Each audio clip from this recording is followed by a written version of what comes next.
I've seen so many great videos that are really, really helpful on here about the greatest man who ever existed or whatever with that song.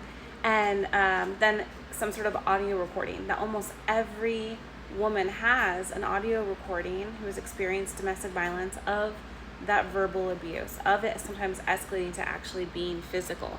And although not everybody's going to post it on the internet, it's so nice to be able to see in the comments people say, oof, that was bad, or oof, that was triggering. That moved me right back into how I was talked about or talked to.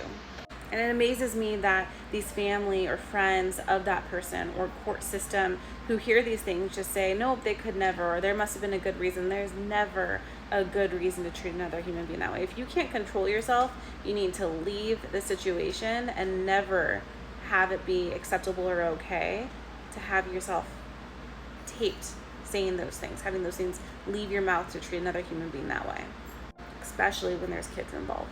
But a lot of the survivors who've experienced domestic violence have grown up in a similar household or childhood that had communication that way, were talked to always that way, and end up getting into relationships that rehearse and relive this type of communication style because it's what they're familiar with. And there's serotonin and dopamine that's being released telling them that this is love. If someone argues or fights with you, it's because they love you.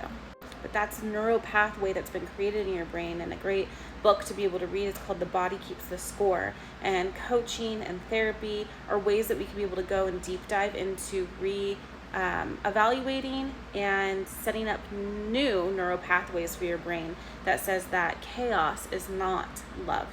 Someone being obsessive over you is not the same as territorial or protective over you. Like, these are a lot of things in Hollywood that are romanticized.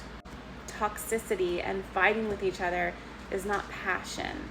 That is not healthy, and that's not something that we want for our lives. And so what I've been really working on is redefining what calm looks like for me. And that means taking my dog for a walk, going to the gym, having really relaxed evenings where I just read a book and have tea. And those are really, really hard because, like any addiction, my body is craving the serotonin, craving the argument, craving that interaction with somebody that I know or think loves me, and then I know better afterwards that that is not love and that this peace is worth fighting for. This is a normalcy that I want my brain to start being able to recognize as familiar, as comfort.